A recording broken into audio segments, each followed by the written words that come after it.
salah satu indikator kinerja utamanya Menteri Keuangan dan Kementerian Keuangan, termasuk Direktorat Jenderal Anggaran, adalah bagaimana pengelolaan BUN ini dijalankan tata kelolanya.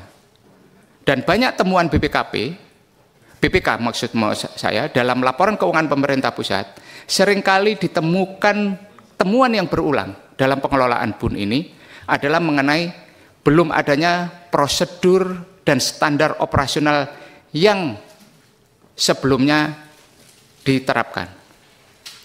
Ini yang perlu saya sampaikan kepada Menteri Keuangan. Saya persilakan kepada Menteri Keuangan untuk menyampaikan paparannya terkait subsidi dan kompensasi ini. Terima kasih Pak Ketua. Assalamualaikum warahmatullahi wabarakatuh. Bapak Ibu pimpinan anggota Komisi 11 yang saya hormati, selamat pagi, salam sejahtera untuk kita semua. Puji syukur kita panjatkan kehadirat Allah Subhanahu wa Ta'ala atas rahmat dan hidayahnya hari ini kita dapat menghadiri rapat kerja Komisi 11 DPR RI dalam suasana yang tentram dan damai. Pada kesempatan yang baik ini kami akan menyampaikan tentang perkembangan realisasi subsidi dan kompensasi dalam APBN tahun anggaran 2025. Tapi mungkin karena saya waktunya agak terbatas, saya akan agak singkat sedikit ya Pak. Cuman saya respons sedikit terhadap tadi klaim dari BUMN bahwa beberapa ada yang subsidinya belum dibayar tahun 2024. Saya sudah confirm sama tim kami di sini. 2024 subsidinya sudah dibayar penuh, termasuk kompensasinya. Yang terakhir bulan Juni ya, yang untuk Pertamina dan PLN Juni. Jadi harusnya sudah clear Pak itu. Saya nggak tahu kenapa belum masuk ke rekening mereka. Mungkin kita cek nyangkutnya di mana di mereka, tapi di tempat kami sudah kami kirim. Saya akan masuk langsung ke perkembangan dan tantangan subsidi. Tadi Pak Ketua juga bilang subsidi adalah untuk mengatasi ketidaksempurnaan pasar. Saya setuju Pak, setuju sekali, karena tidak semua anggota masyarakat bisa menikmati atau bisa menikmati kue perekonomian secara merata. Jadi subsidi adalah salah satu alat untuk memastikan mereka juga bisa menikmati kue ekonomi kita yang sedang berkembang. Tapi saya tahu juga bahwa kalau kita salah sasaran, subsidi bahkan bisa memperburuk ketidaksempurnaan pasar. Itu yang kita monitor terus ke depan. Jadi nanti BUMN juga harus lebih hati-hati kalau menyalurkan subsidi, jangan sampai menimbulkan tadi ketidaksempurnaan di pasar kita sendiri. Relatif tingginya Ketua, bisa interupsi. Silakan Pak. Pak Menteri, sebelum maju lebih ini, tadi malam kita rapat sama BUMN itu sampai hampir jam 10 malam. Dan datanya itu data terakhir, bahwa mereka masih punya tunggakan. Nah ini harus dibuat clear dulu. Jadi mana yang benar ini? Pak, jadi datanya mereka atau datanya Pak Menteri? Supaya kita nggak saling salah menyalahkan. 2020 gitu Pak, tolong di-clearin dulu antara di dalam pemerintah, ini kan pemerintah itu Pak. Ya, setahu saya sampai saat sekarang ya 2024 semuanya sudah dibayarkan datanya.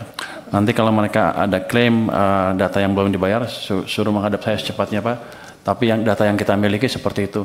Memang 2025 masih ada yang belum dibayarkan triwulan pertama, kedua, tapi kita mengikuti prosedur yang sedang berjalan sekarang. Kalau kita lihat nanti bulan Oktober yang triwulan pertama, kedua akan kita bayarkan penuh. Ya. Jadi silakan itu, dilanjut Pak. Oke. Jadi tolong nanti BUMN-nya menghadap kami Pak. Kamu bawa nggak? Nggak kan? Ya. Relatif tingginya belanja negara didorong oleh relatif tingginya realisasi subsidi dan kompensasi. Keduanya memegang peran krusial dalam meredam gejolak harga dan meningkatkan akses masyarakat terhadap pelayanan publik yang affordable. Slide berikutnya. Jika kita mencermati perkembangan subsidi dan kompensasi dari 2021 hingga 2025, terlihat lonjakan tajam pada tahun 2022 sebagai respon terhadap gejolak global di mana APBN dioptimalkan sebagai shock absorber untuk menjaga stabilitas harga dan melindungi daya beli masyarakat. Namun sejak saat itu, subsidi energi tetap cukup besar seiring volatilitas harga komoditas, ICP, dan tekanan terhadap nilai tukar. Sementara untuk subsidi non-energi juga menunjukkan peningkatan signifikan, khususnya pada sektor pupuk, PSO, dan kredit program. Gambar ini mencerminkan pendekatan holistik pemerintah dalam menjaga produktivitas dan akses publik terhadap layanan dasar. Slide 9. Subsidi energi sangat dipengaruhi oleh 3 faktor utama, yaitu harga minyak dunia, nilai tukar rupiah, dan volume konsumsi. Harga jual BBM dan tarif listrik telah disesuaikan sejak tahun 2022, namun belum mencapai harga keekonomian. Pemerintah tetap berkomitmen untuk meningkatkan ketepatan sasaran melalui pemanfaatan data terpadu subsidi energi nasional yang menjadi fondasi transformasi subsidi berbasis penerima manfaat. Next. Selama ini pemerintah menanggung selisih antara harga keekonomian dan harga yang dibayar masyarakat melalui pemberian subsidi dan kompensasi baik energi dan non-energi. Misalnya, untuk Pertalite, masyarakat hanya membayar Rp10.000 per liter dari harga keekonomian Rp11.700 per liter, sehingga APBN harus menanggung Rp1.700 per liter atau 15% melalui kompensasi. Untuk solar, masyarakat hanya membayar Rp6.800 per liter dari harga keekonomian sebesar Rp11.950 per liter, sehingga APBN menanggung Rp5.150 per liter atau sekitar 43%. Untuk LPG 3 kg, subsidi mencapai 70% dari harga keekonomian. Pola serupa terjadi pada listrik, solar, dan minyak tanah. Ini adalah bentuk keberpihakan fiskal yang akan terus dievaluasi agar lebih tepat sasaran dan berkeadilan. Next. Namun berdasarkan data Susenas menunjukkan bahwa masyarakat sangat mampu, yaitu desil 8-10, masih menikmati porsi signifikan dari subsidi energi. Sejalan dengan hal tersebut, ke depan kita akan terus berusaha agar subsidi dan kompensasi lebih tepat sasaran dan lebih berkeadilan. Selanjutnya, kita akan telah bagaimana subsidi dan kompensasi berkembang dalam beberapa tahun terakhir, serta tantangan yang dihadapi. Hingga 31 Agustus 2025, realisasi subsidi dan kompensasi mencapai sekitar Rp218 triliun, dipengaruhi oleh fluktuasi harga minyak mentah Indonesia atau ICP, depresiasi nilai tukar, dan pertumbuhan volume konsumsi barang bersubsidi. Data menunjukkan bahwa ada peningkatan konsumsi barang bersubsidi, termasuk bahan bakar minyak yang naik sekitar 3,5%, LPG 3 kg naik 3,6%, pelanggan listrik bersubsidi naik 3,8%, dan pupuk mengalami peningkatan sebesar 12,1%. Ini peningkatan yang terbesar. Kondisi ini mengindikasikan bahwa subsidi menjadi instrumen penting untuk menjaga kestabilan harga serta daya beli masyarakat. Namun, peningkatan volume ini juga memerlukan perhatian agar penyaluran subsidi lebih terkendali dan tepat sasaran. Dari sisi anggaran, pagu subsidi dan kompensasi untuk tahun 2025 sebesar Rp498,8 triliun dengan realisasi hingga Agustus mencapai 218 triliun rupiah atau sekitar 43,7% dari pagu tersebut. Realisasi ini menunjukkan penyaluran subsidi yang berjalan sesuai dengan target anggaran. Meski pengawasan dan evaluasi tetap diperlukan untuk penyempurnaan efektivitas ke depan. Di bagian akhir akan kami paparkan realisasi subsidi dan kompensasi hingga Agustus 2025 termasuk rincian volume barang bersubsidi dan distribusi manfaat. Dengan struktur ini, kita dapat melihat benang merah antara kebijakan fiskal, perlindungan sosial, dan upaya reformasi subsidi yang sedang berjalan. Di tahun 2025, subsidi tetap untuk solar, minyak tanah, dan LPG 3 kg tetap dilanjutkan dengan fokus pada ketepatan sasaran. Transformasi subsidi LPG berbasis teknologi juga terus digulirkan agar manfaatnya benar-benar dirasakan oleh yang berhak. Realisasi subsidi hingga Agustus 2025 mencerminkan pembayaran tagihan Januari sampai Juli serta koreksi tahun sebelumnya, termasuk sisa kurang bayar 2023. Sementara itu, kompensasi BBM tahun 2024 dibayarkan sesuai hasil audit BPK dan volume yang signifikan untuk solar dan Pertalite. Subsidi listrik tahun 2025 diarahkan untuk golongan masyarakat miskin dan rentan sebagai wujud keadilan sosial dalam akses energi. Penyesuaian tarif bagi pelanggan non-subsidi dilakukan secara berhati-hati, mempertimbangkan daya beli dan kondisi ekonomi nasional. Pemerintah juga mendorong transisi energi yang efisien dan berkelanjutan dengan memperhatikan aspek sosial, fiskal, dan lingkungan. Hingga tahun 2025, realisasi subsidi listrik mencapai 55,9% dari pagu APBN, mencakup tagihan Januari-Juli dan sisa kurang bayar 2023. Kompensasi listrik mencakup beban triwulan 4 tahun 2024 dengan penyaluran subsidi dan kompensasi yang telah melampaui target APBN. Yang saya tekankan lagi di sini bahwa seluruh tagihan tahun 2024 sudah dibayar penuh. Nanti kalau ada yang kurang, tolong Danantara atau BUMN yang terlibat segera menghubungi saya biar saya selesaikan secepatnya. Demikian Pak Ketua, presentasi ringkas dari kami. Wassalamualaikum warahmatullahi wabarakatuh. Waalaikumsalam warahmatullahi wabarakatuh.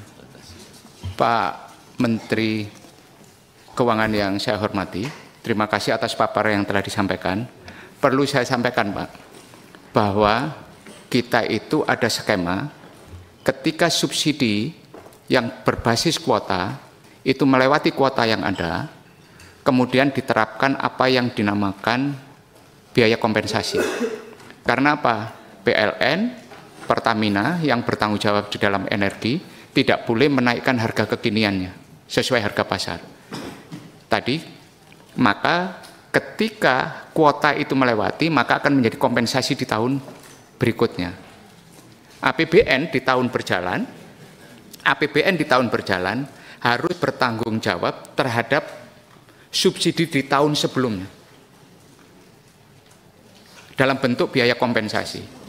Apakah mekanisme ini nanti apakah akan tetap di rezimnya Pak Purbaya sebagai Menteri Keuangan akan tetap digunakan seperti ini, atau kemudian alokasi subsidinya yang Bapak naik turunkan? Nah, ini yang harus kemudian nanti ke depan harus diklirkan, Pak. Karena kompensasi dan subsidi itu grafiknya sama, Pak. Grafiknya sama persis. Cuma di dalam komponen APBN kita itu diberikan nama yang berbeda. Di tahun berjalan itu dinamakan subsidi, dan ketika subsidi melewati kuota menjadi beban APBN di tahun berikutnya. Nah, ini yang harus Bapak kemudian tim Bapak itu harus merumuskan ulang apakah ini ada sudah kondisi ideal. APBN di tahun berjalan masih menanggung kompensasi dari tahun sebelumnya. Perlu saya sampaikan, Pak, semalam kami dapatkan data dari salah satu subsidi listrik. Kompensasi kuartal pertama PLN itu ada 27 triliun. Saya memperkuat apa yang disampaikan oleh Pak Mekeng. Ada, Pak. Kompensasi. Artinya apa? Berarti kompensasi di tahun 2002 itu adalah kompensasi untuk tahun 2024, Pak.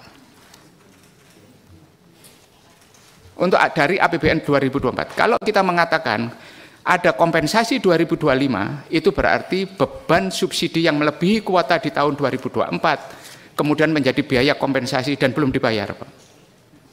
27,6 triliun.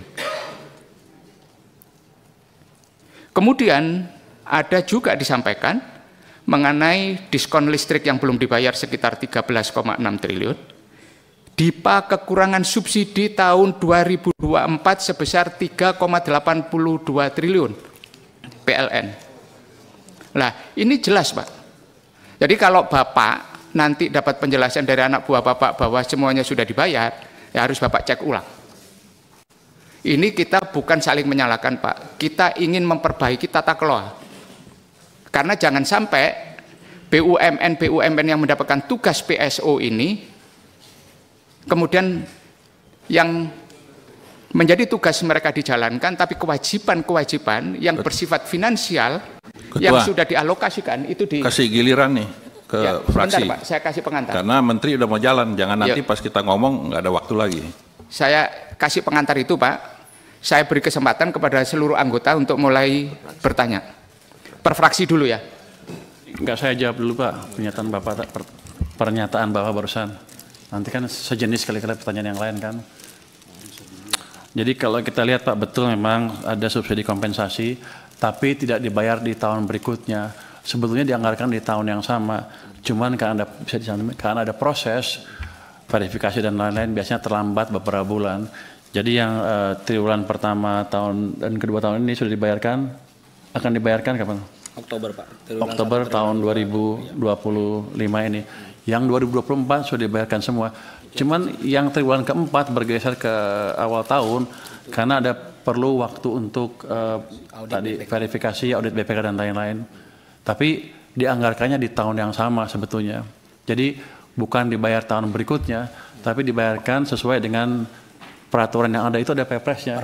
Kita harus ikutin, termasuk dari BPK, dari Irjen kami, yang saya BPKP juga. Tapi yang saya pertanyakan juga kata teman-teman di keuangan, kenapa lama sampai 4 bulan, 5 bulan.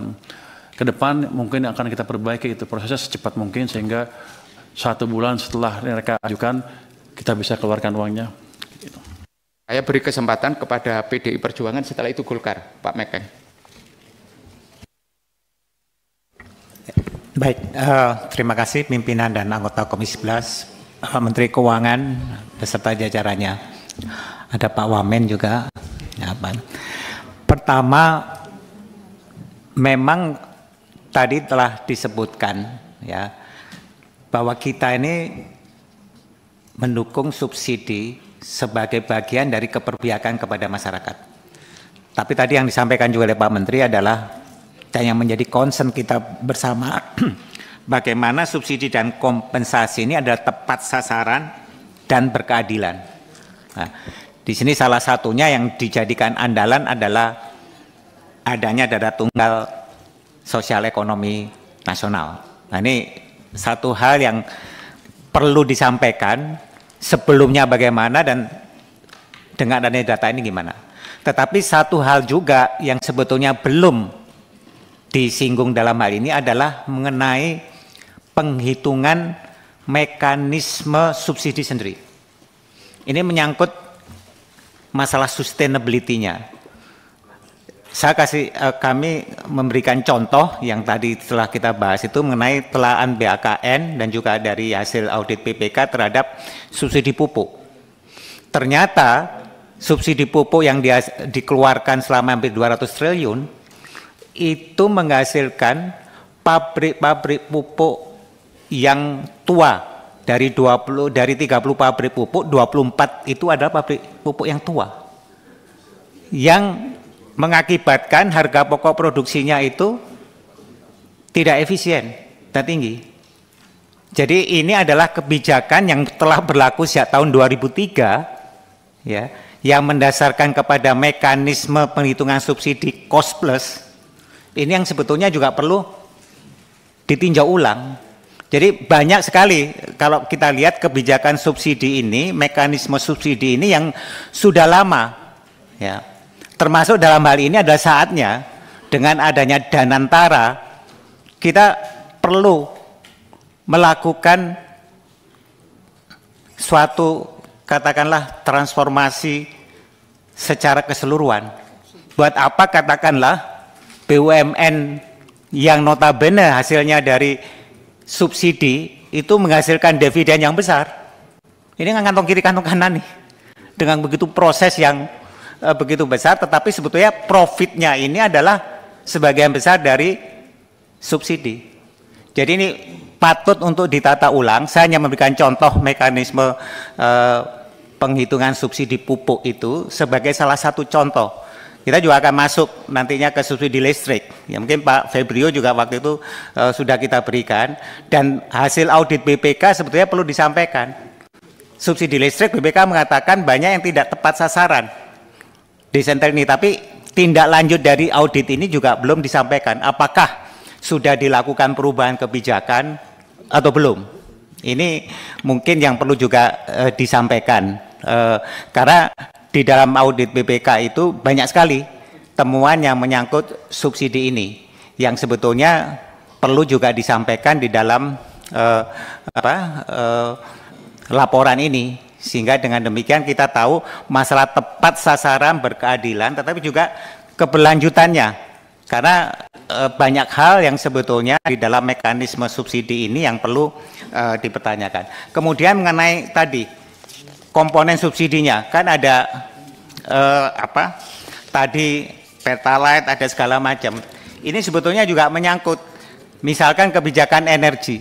Apakah ini juga menunjang kepada energi baru terbarukan atau kepada tujuan kita untuk mencapai net zero dari lingkungan kita yang menjadi katakanlah program lingkungan kita. Karena kalau kita lihat ini yang disubsidi justru adalah energi yang sebetulnya mempunyai kandungan lingkungan yang sebetulnya tidak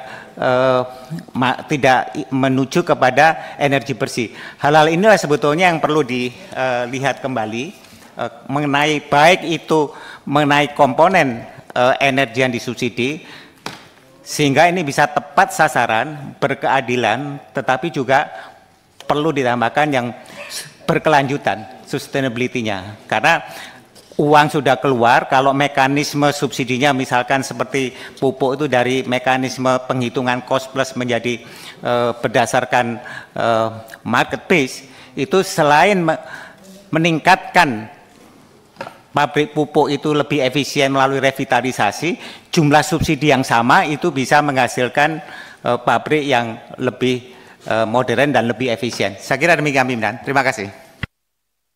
Terima kasih Pak Andreas. Berikutnya Pak Mekeng, saya persilakan. Terima kasih Ketua, teman-teman Komisi 11 yang saya hormati, Pak Menteri beserta Wakil Menteri dan Dirjen beserta jajaran yang saya hormati. Pak Menteri, masalah subsidi ini intinya cuma proses verifikasi di dalam pembayaran subsidi ini terlalu berpanjang sekali. Ada 2, kadang-kadang 3 lembaga yang melakukan verifikasi. Nah, itu yang menghambat proses pencairan subsidi yang harus ini. BUMN ini kan ada 2 fungsi, satu sebagai profit oriented dan satu PSO. Nah, ini yang mengganggu ini kan yang PSO. Bukunya tidak dipisah, bukunya satu buku. Jadi orang suka bilang Malaysia itu nggak punya sumur yang banyak, tapi untungnya Petronas lebih besar dari Pertamina. Yang harus dilakukan evaluasi ulang adalah proses verifikasinya ini. Coba Pak Menteri lihat waktu pupuk bersubsidi. Dari dulu subsidinya besar, tapi rakyat petani susah mendapatkan pupuk. Setelah Pak Prabowo naik, Pak Prabowo menginventarisir, ternyata ini terlalu banyak aturan-aturan birokrasi dan dipotong oleh Pak Prabowo. Sekarang sudah kelihatan kemajuannya. Demikian pula dengan subsidi. Nah, subsidi ini kan Pak Menteri membuat anggaran subsidi tahun 2026, itu kan digunakan untuk tahun 2026. Nah, yang belum dibayar, ini kan ditaruh di dana BUN. Kan harus diambil dari situ dananya Menteri Keuangan. Nah, ini kan harus jelas itu loh. Kalau prosesnya ini terlalu berkepanjangan, yang akan susah si BUMN karena dia harus funding dari pasar. Dia datang ke perbankan dengan bunga yang tinggi, akhirnya tidak lagi kompetitif. Nah, ini menurut hemat saya, Pak Menteri harus lakukan segera koordinasi dengan Danantara, karena BUMN kemarin datang dengan Danantara. Ya, tolong dipangkas itu prosesnya. Mungkin ditunjuk misalnya BPKP yang memverifikasi. Jangan lagi nanti ada irjen ini segala macam. Ya, itu akan menjadi masalah. Tolong Pak Menteri subsidi ini diperhatikan supaya BUMN itu juga tetap sehat dan bisa memberikan kontribusi dividen yang besar kepada Danantara untuk proses pembangunan yang lain. Kalau ini tidak diberesin, saya rasa tidak akan banyak berubah performance daripada Danantara itu. Itu saja pimpinan. Terima kasih. Terima kasih Pak Mekeng. Berikutnya teman-teman Gerindra masih rapat fraksi Pak. Mohon izin. Minta izin memang. Selanjutnya Nasdem.